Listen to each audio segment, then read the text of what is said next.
지난번에 이 동일한 본문을 가지고 그 선악을 알게 하는 나무의 열매를 먹은 결과 관계의 파괴가 일어났는데, 그 관계의 파괴 중에 사람과 사람과의 관계의 파괴, 그로 말미암아 생겨났던 그 관계의 왜곡들에 대해서, 특히 동성애의 문제를 함께 우리가 생각해보고 그리스도인으로서 어떻게 우리는 그것을 바라보고 대처해야 할 것인지를 함께 살펴봤습니다. 오늘은 그로 말미암아 생겨난 하나님과의 관계의 파괴와 그것을 어떻게 하나님이 해결해 가시는지를 함께 보고 은혜를 나누기를 원합니다. 선악을 알게 하는 나무의 열매를 먹은 아담과 하와에게 나타난 현상은 상실과 그리고 결핍이었습니다. 그들은 스스로 벗은 것을 알게 되었습니다. 그 이전에도 동일하게 그들은 벗었음에도 불구하고 충만했습니다. 그러나 하나님을 반역하고 불순종한 결과 그들이 확인하고 그들이 느끼고 그들이 맛본 것은 바로 벗은 줄 아는 결핍의 상태, 상실의 자리였습니다. 그러나 그들은 결코 그와 같은 사실을 하나님께 나아가서 해결하려고 하지 않고 스스로 무화과 나무 잎으로 치마를 만들어 자신의 부끄러움을 가리려고 합니다. 그리고 늘 거니시던 그 에덴을 거니시던 그 주님의 소리를 듣게 됩니다. 바람이 불고 주님이 거니시는 그것을 그들이 알고는 숨습니다. 나무 뒤에 숨어버립니다. 나무 뒤에 숨으면 그렇게 하나님이 그들을 발견하지 못하고 지나갈 것으로 생각했던 것 같습니다. 그러나 하나님은 그렇게 그들을 지나치지 않았습니다. 하나님이 그들이 숨어 있는 것을 모르지 않았습니다. 우리는 이 땅에 살아가면서 때로는 연약하여서 이런저런 죄를 범하기도 하고 그래서 넘어지기도 합니다. 그럴 때 우리는 숨으려고 합니다. 그러나 숨을 때는 없습니다. 왜 그렇습니까? 모든 것이 다 하나님의 것입니다. 모든 땅이 하나님의 땅이요 모든 심령이 하나님의 통치 아래에 있기 때문에 그렇습니다. 아담과 하와는 그것을 알았는지 몰랐는지 어쨌든 하나님의 낯을 피하여 그들은 숨었습니다. 그러나 하나님은 그들을 지나치지 않으시고 아담을 부르십니다. 아담아, 네가 어디 있느냐? 그렇게 아담을 찾으십니다. 만일 이전에 하나님이 이렇게 아담을 불렀다면 그들은 어떻게 반응했을까요? 아마 즐거이 예, 하나님 하고 하나님 앞에 섰을 것입니다. 그러나 오늘 그들은 결코 그렇게 서지 못합니다.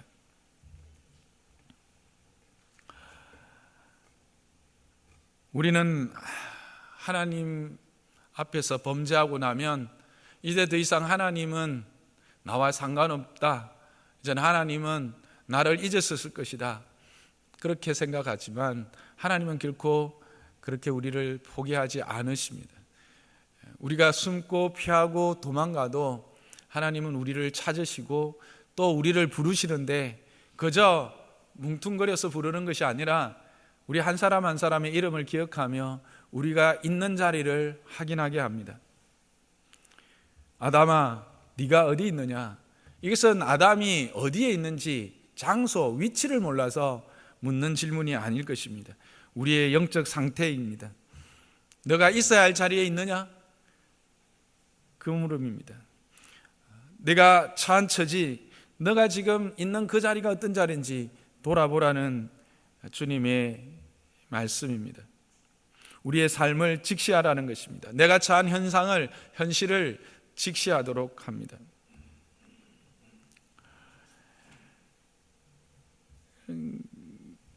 그럴 때 아담이 제가 생각하기에는 마지못해 나오는 것 같습니다. 이르되 내가 동산에서 하나님의 소리를 듣고 내가 벗었으므로 두려워하여 숨었나이다. 결국 범죄한 인간은 하나님 앞에 두려워 떨 수밖에 없습니다. 그러니까 우리가 하나님이 두려운 이유는 하나님이 원래 두려운 분이 아니라 우리가 죄를 범하였기 때문에 하나님이 두렵게 느껴지는 것입니다. 하나님은 두려운 분이 아닙니다. 하나님은 사랑이십니다. 하나님은 긍휼이 많으신 분이십니다. 그러나 죄가 우리와 하나님 사이를 갈라놓고 우리로 하여금 그 하나님을 두려워하게 만들어 버리는 것이죠. 그때 하나님이 다시 물으십니다. 조금은 좀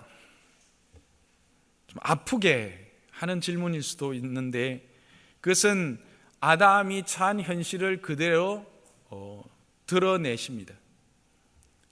누가 너의 벗었음을 내게 알렸느냐? 내가 내게 먹지 말라 명한 그 나무의 열매를 내가 먹었느냐?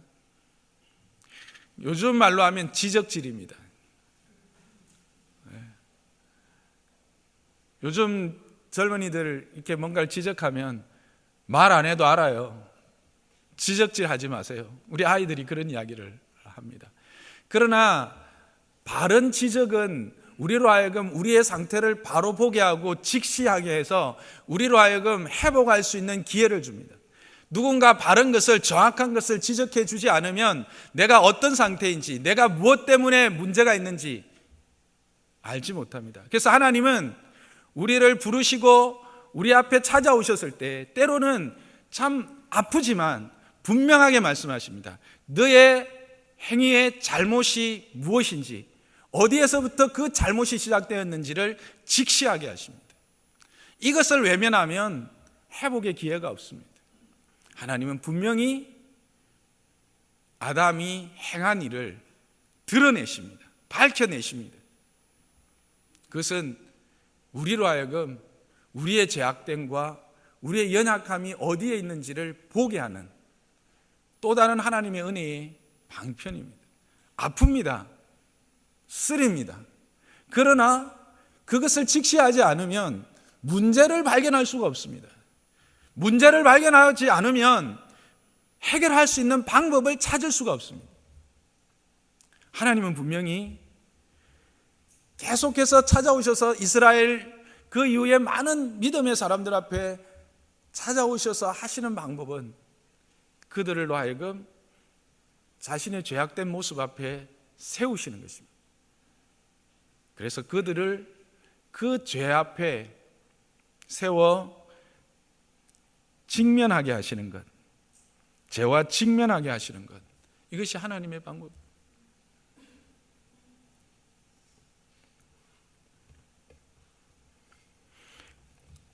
그러나 그렇게 직면하게 했음에도 아담은 자신의 죄를 돌아보기보다 오히려 핑계하고 변명을 늘어놓습니다. 책임을 전가합니다. 하나님이 주셔서 나와 함께 있게 한 저 여자가 내게 주어서 먹었습니다. 여자를 핑계하는 것 같지만 궁극적으로는 누구에게 책임을 전가하는 것입니까? 하나님입니다.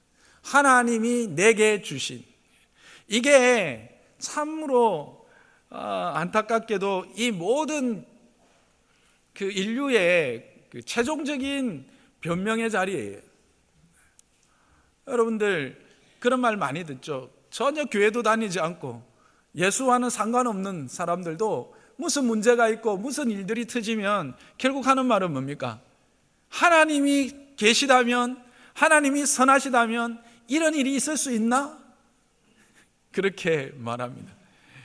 하나님과는 전혀 상관없는 그들도 그렇게 하나님께 책임을 전가하는 것은 바로 이 인류가 처음부터, 그리고 죄가 낳은 결과, 죄가 이르는 종착역이 바로 하나님께 책임을 전가하려고 하는 이것입니다.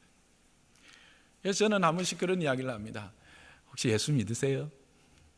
교회는 다니십니까? 아니요. 그런데 참 믿음이 좋으십니다. 이렇게 하나님이 이 모든 것을 다 주관하신다는 걸 아세요? 사람들은 그렇게 하나님께 책임을 궁극적으로 돌리려고 하는 것입니다. 그것이 악함의 증거입니다. 죄의 증거입니다.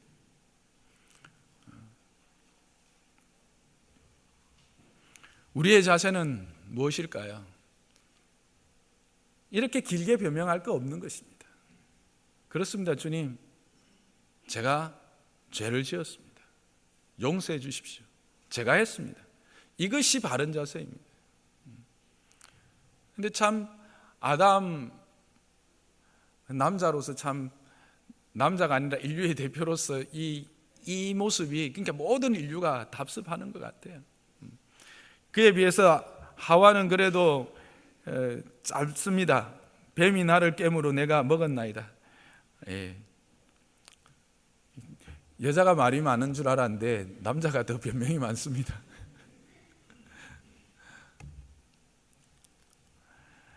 그러자 하나님께서 바로 뱀에게 이르십니다. 내가 이렇게 하였은즉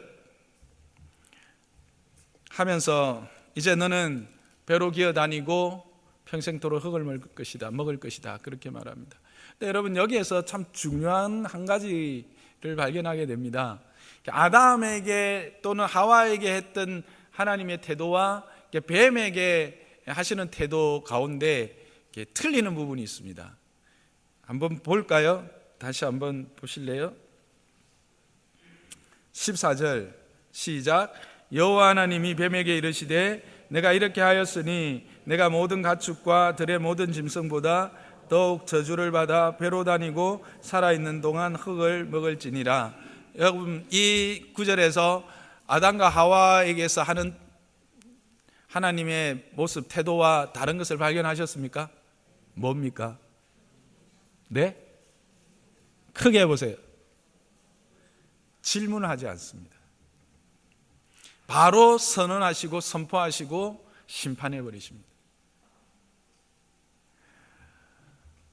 하나님의 형상대로 지은 그 인격인 인간과는 대화하시고 기회를 주시고 질문하셔서 스스로 답할 수 있는, 회복할 수 있는 기회를 주시지만 다른 피조물들에게는 그와 같은 질문을 하시지 않습니다. 특히 이 지금 뱀은 사단입니다.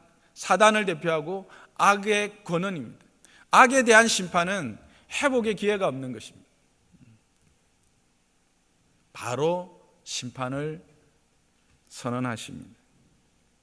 그리고 여자의 후손이 이제 너의 머리를 상하게 할 것이다 라고 하는 말씀을 하십니다.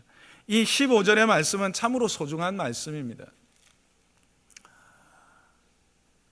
14절에 나오는 뱀과 15절에 말하는 내가 너로 할 때 이 하나님의 심판을 받는 너라고 하는 존재는 같은 존재일까요? 다른 존재일까요? 눈으로 보이는 그 존재, 눈으로 보이는 것은 같은 뱀입니다. 그러나 실질적인 대상은 다릅니다. 14절에는 동물로서의 뱀이지만 15절에서의 너는 사단입니다. 뱀의 뒤에서 뱀의 뒤에서 아담과 하와를 꿰었던 실제적인 존재, 그 사단에 대한 하나님의 심판입니다. 머리를 상하게 한다는 것입니다. 이것은 밟아서 짓이긴다 하는 뜻이 있습니다. 머리를 밟아 짓이기면 어떻게 됩니까? 죽음입니다. 사단에 대한 멸망, 사단을 제거하실 것에 대하여, 그를 완전히 멸하실 것에 대하여 하나님이 여기서 말씀하고 계십니다. 그런데 그렇게 멸할 자가 누구냐? 어떤 존재가 그와 같이 사단을 멸하느냐? 어떤 존재라고 말하고 있습니까? 여자의 후손입니다. 여자의 후손은 무슨 말입니까? 남자와 여자가 상관하지 아니하고 여자 혼자 잉태되는 존재, 그를 통해서 이 일을 하실 것이다. 모든 이 땅에 있는 인류는 다 여자와 남자가 생물적인 결합에 의해서, 생리적인 결합에 의해서 탄생되어집니다만 오직 한 분, 예수 그리스도만은 성령에 의해서 홀로 마리아의 태를 통해서 이 땅에 오셨습니다. 그것은 여기에서 미리 말씀하신 것을 이사야를 통해서 말씀하시고 또 그것을 우리는 마태복음을 통해서 확인할 수 있는 것입니다. 과학적인 것을 좋아하시는 여러분, 제가 이것을 굳이 말해야 될까 하는 생각이 들지만 과학으로도 처녀 생식이 가능한 것을 여러분 알고 계십니까? 최근에 줄기세포 연구를 통해서 여러분이 오래전에 항우석 박사라고 하는 이름을 기억하실 것입니다. 그때 확인된 것은 특별한 조건 하에서 특별한 전기적 자극이 주어지면 처녀생식이 일어난다, 세포분열이 일어난다라는 것은 이제 다 알고 있는 사실입니다. 그런데 천지를 지으신 하나님이라면 그것이 무엇이 불가능하겠습니까? 우리는 자꾸 과학이라는 이름을, 저도 이것을 이렇게 가지고 설명하려고 하는 시도가 있는데 우리의 이게 잘못된 인식의 결과입니다. 성경이 과학을 초월합니다. 그걸 우리가 분명히 알아야 합니다. 어쨌든 하나님께서 이 여자의 후손을 통한 메시아, 여자의 후손을 통한 구원을 여기서 약속을 하십니다. 그러면서 여자에게 임신과 출산, 임신의 고통과 출산의 수고에 대한 이야기를 합니다. 그리고 하나님께서 그 허리에서 뼈를 취하여서 동등한 관계, 상호 성김과 서로에게 찬송과 찬양이 되는 그런 동등한 관계를 세워줬던 남자와 여자를 이제는 여자는 원하고 소망하게 되는 그런 질서의 관계로 하나님께서 명하십니다. 그리고 남자에게 하나님께서 우리가 2장에서 살펴봤던 그 하나님의 뜻을 온전히 누리게 하고 그 하나님의 뜻을 더 풍성히 누리게 하는 이 경작함과 지킴의 사역, 우리가 노동의 거룩함, 노동의 신성함에 대한 이야기를 했는데 그 노동이 지금과 같은 이런 생존을 위한 것이 아니라 하나님의 은혜의 부요함과 풍성함을 맛볼 수 있는 그런 축복의 도구였죠. 그래서 경작하고 지키고 보호하는. 그런데 그것이 이제는 생존을 위한 수고와 땀 흘림을 통해서 생존을 위한 도구로 전락해 버립니다. 실제로 여러분, 하나님께서 처음에 에덴을 지으실 때, 그때 경작했을 때 누리는 기쁨, 그것이 어느 정도 됐을까? 그것을 알 수 있는 단초가, 저는 그 씨 뿌리는 비율을 보면 최소한 몇 배가 나옵니까? 100배, 30배, 100배, 60배, 30배가 나오죠. 저는 이게 하나님의 방법대로 잘 경작만 하면 최소한 몇 배? 100배가 얻어지고, 조금 게으르면 60배, 아예 막 게을러서 그냥 내팽개쳐줘도 최소한 30배는 하나님의 땅에서 수확할 수 있는 그런 예를 말씀하신 것이 아닌가, 그렇게 생각합니다. 실제로 이렇게 벼르나 이렇게 작물들을 이렇게 경작하는 우리 농부들의 이야기를 들어보면 그렇게 풍성하다고 해요. 어쨌든 그런 풍성한 하나님의 은혜를 누릴 수 있는 그 노동이 이제는 생존을 위한 수고로 전락해 버립니다. 여러분, 이쯤 되면, 이제 하나님이 이쯤 말하셨으면 우리의 반응은 어떻게 나타나야 할까요? 요즘 말로 폭 망했다, 탄식하고 그냥 눈물로 한숨을 쉬고 그래야 마땅할 겁니다. 그렇죠? 여러분은 이런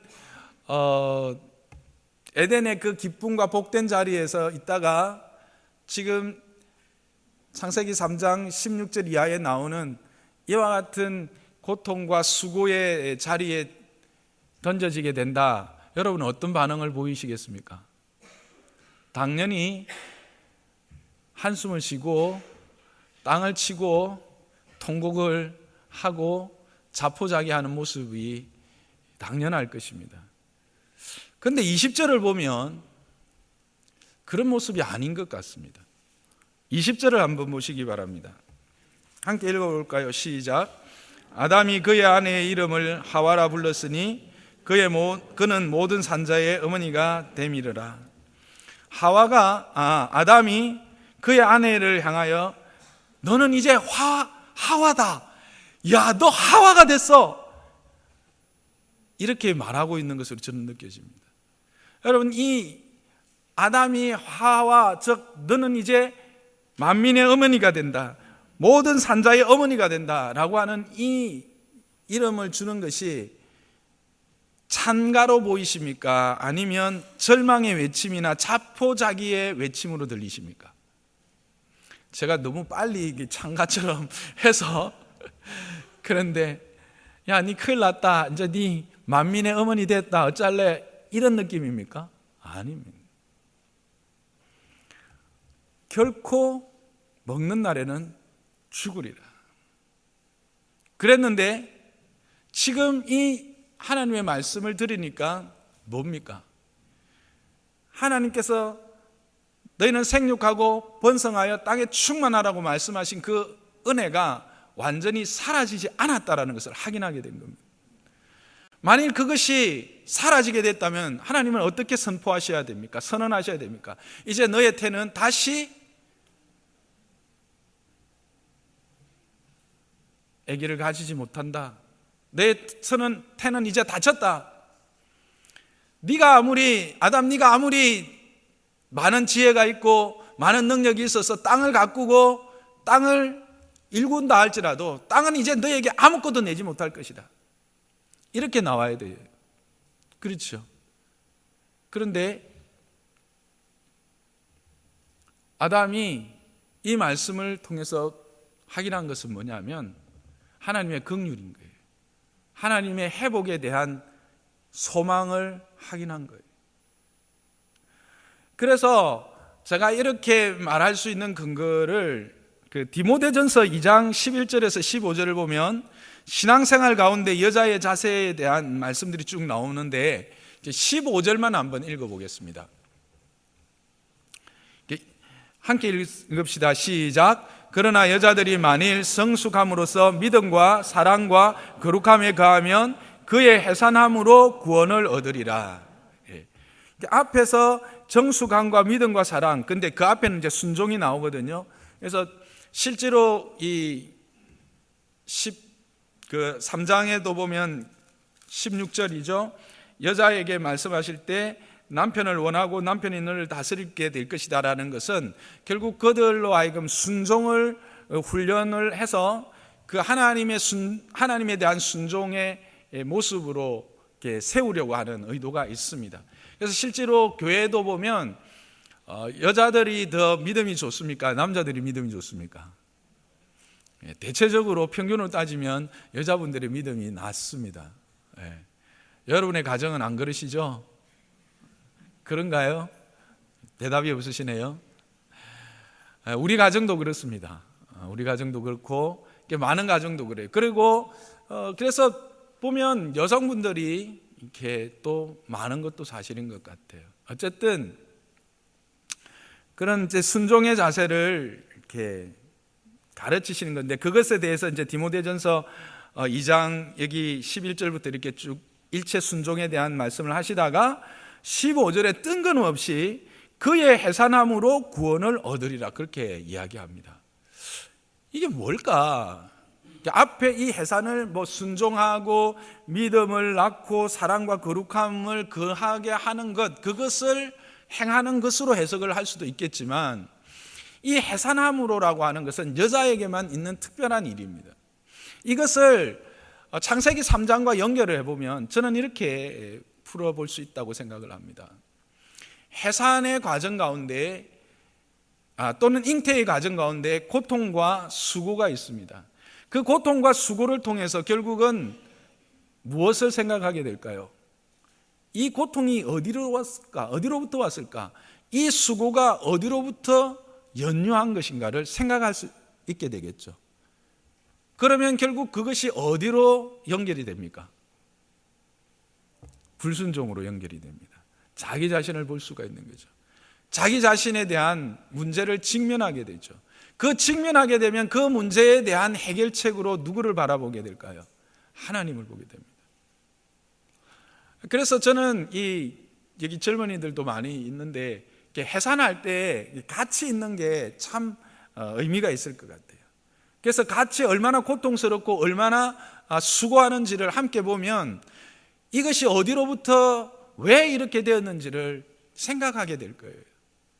그래서 하나님은 이 해산을 통해서 뭘 구원을 얻게 된다는 것은 이 해산의 과정을 통해서 내가 어떤 존재인지를 확인하고 이 고통과 이 아픔이 어디로부터 왔는지를 알고 그리고 이 고통의 궁극적인 해결점이 어디 있는지를 생각하게 되어진다는 거죠.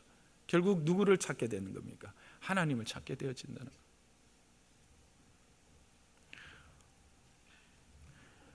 그리고 아담의 이 저주라고 말하는 17절 이하의 말씀, 수고하여야 땀을 흘려야 먹을 것을 얻게 된다.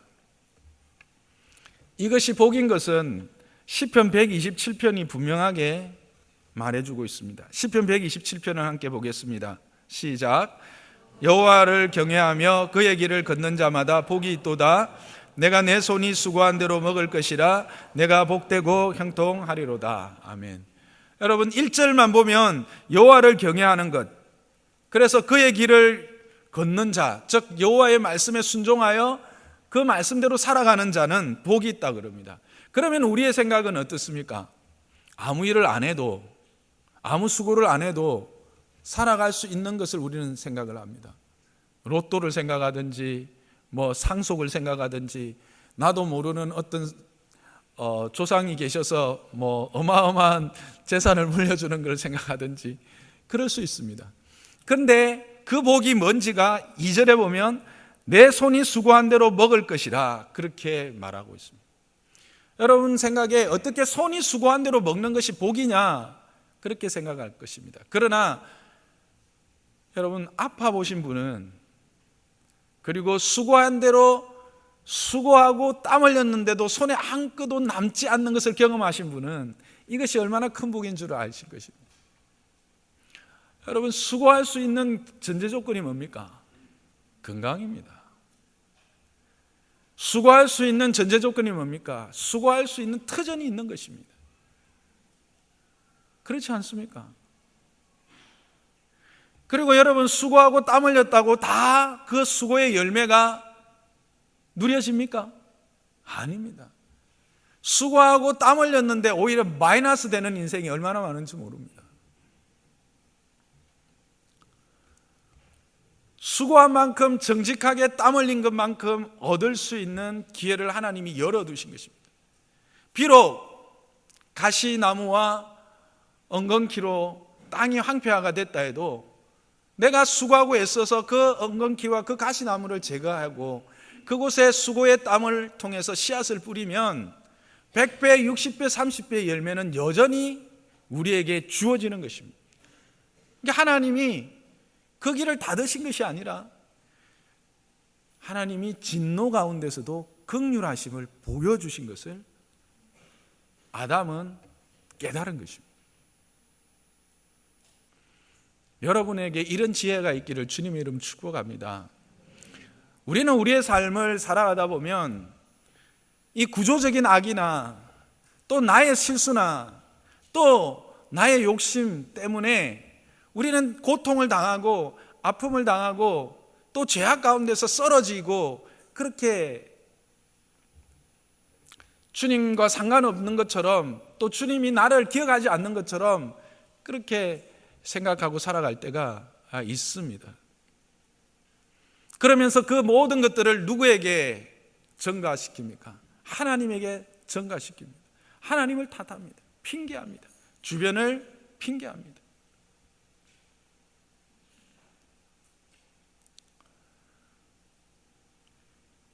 그런데 하나님은 어떻게 하십니까?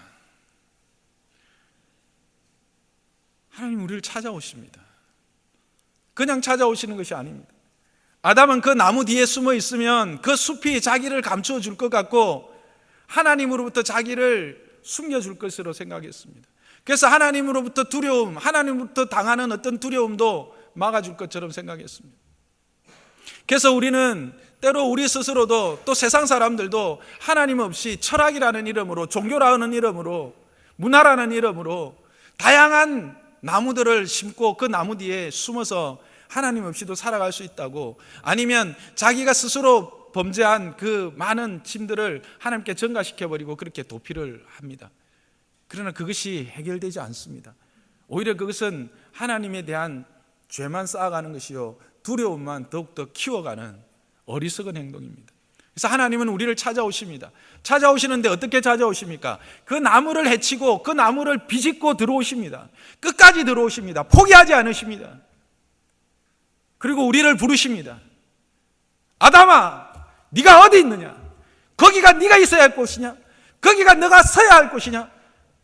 너가 왜 거기 있느냐? 우리에게 물으십니다. 일어나라는 것입니다. 다시 돌이키라는 것입니다. 내게 나오라는 것입니다.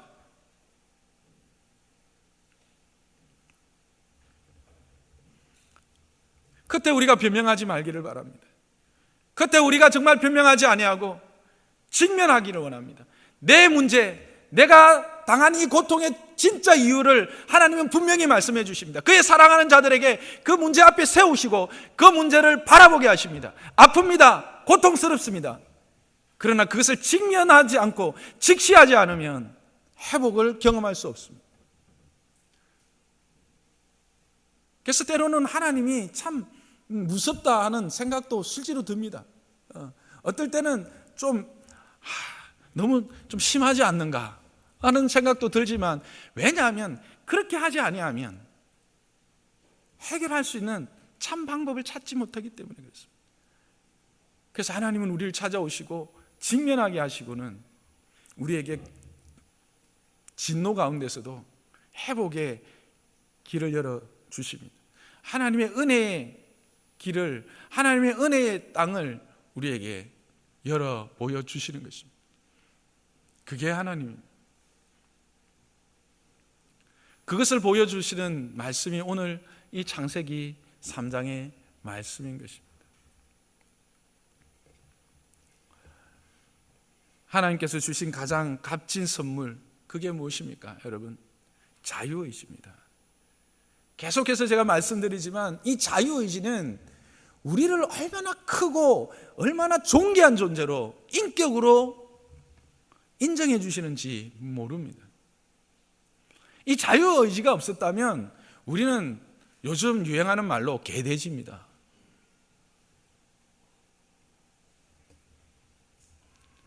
그런데 이 자유의지 때문에 우리는 신의 성품에 참여한 그 영광스러움을 누리게 되었지 않습니까?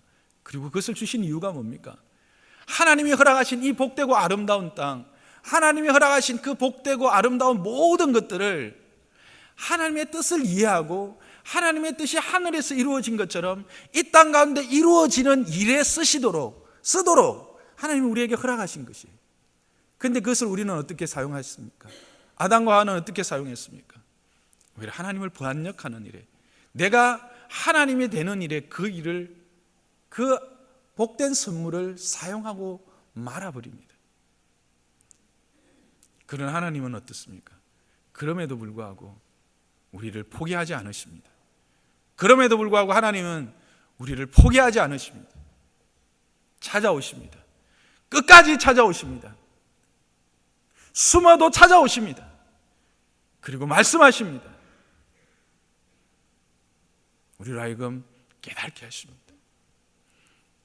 그리고 다시 소망 가운데로 인도하시는 것입니다. 그게 바로 20절입니다. 하와를 향하여 이렇게 말하는 것입니다. 우리가 죽을 줄 알았는데, 하와 내 아내여, 너는 이제 정말 하나님의 은혜 안에서 모든 만민의, 모든 살아있는 자의 어머니가 될 길이 열렸구나, 축하한다 라고 지금 하와에게 찬가를 부르며 소망을 함께 나누고 있는 모습이 20절입니다.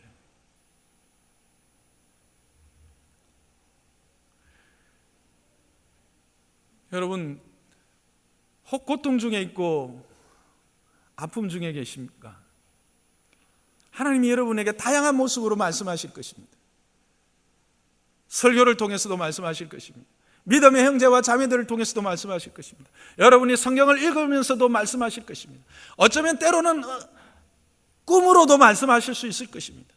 다양하게 말씀하실 때 여러분 숨지 마십시오. 더 이상 숨지 마시고 그 앞에 정직하게 서십시오. 그리고 고백하십시오. 인정하십시오. 무릎을 꿇으십시오. 항복하십시오. 하나님은 여러분을 사랑하십니다. 길을 열어주시는 것입니다. 이렇게 하나님의 뜻을 깨닫고 그 진노 중에도 하나님의 뜻을 깨달아 알아서 그렇게 하와에게 이제 하나님이 우리에게 새로운 길을 열어주셨다라고 찬가를 불러서 영광을 돌리니 하나님이 즉시 또 응답을 하십니다. 그게 무엇입니까? 가죽으로 옷을 지어서 입히시는 것입니다. 무화과 나무 잎이 오래되지 못하고 가죽 옷은 오래될 것이다. 그런 의미, 그것 이상입니다. 가죽을 만들기 위해서는 무엇이 필요합니까? 목숨이 필요합니다. 피가 필요합니다. 즉 피 흘림의 누군가의 희생을 통해서 모든 인류의 죄의 부끄러움을 가려주시고 그 죄의 문제를 해결해 주실 것이라고 하는 하나님의 약속, 그 약속의 퍼포먼스, 실물 교육, 그게 바로 이 21절의 말씀입니다. 그가 누구이십니까? 앞에서 확인했던 여자의 후손이신 예수 그리스도입니다. 예수 그리스도께서 이 땅에 오셔서 그가 살을 찢고 피를 흘리셔서 저와 여러분의 구주가 되어 주신 것입니다. 그로 말미암아 우리에게 이제 영원한 부끄러움을 해결해 주시고 영원한 생명으로 우리 가운데 임하여 우리로 하여금 그 영광스러움, 그 에덴의 복을 다시 누리게 하신 것입니다. 모든 일에 기도와 간구로 너희 구할 것을 감사함으로 하래라. 그러면 모든 지각에 뛰어난 하나님의 평강이 그리스도 예수 안에서 너의 마음과 생각을 지키시리라. 하나님이 행하신 모든 일 앞에 하나님의 행하신 모든 일은 선하다, 그것을 인정하며 그 하나님 앞에 정직하게 서는 자들에게, 그리고 그것을 향하여 감사로 제사를 드리는 자에게 하나님 예수 그리스도로 말미암은 참된 평강이 그들의 모든 삶과 그들의 모든 마음을 주장하고 인도하고 채우실 것을 믿으시기 바랍니다. 그게 하나님의 방법입니다. 그렇게 하나님은 우리를 찾아오십니다. 포기하지 않으십니다. 하나님의 사전에 포기는 없습니다. 하나님의 사전에 사랑, 긍휼, 인애, 오래 참으심, 우리를 향한 하나님의 마음입니다. 그러면 이제 우리는 됐다. 하나님 그렇게 날 찾으시니까 그래 내가 좋네 그런 겁니까? 그래 살던 대로 살다가 또 뭐 찾아오시겠지, 그렇게 사시겠습니까? 그렇게는 살 수 없죠. 걔가 그 토한 것을 다시 먹을 수 없는 거 아닙니까?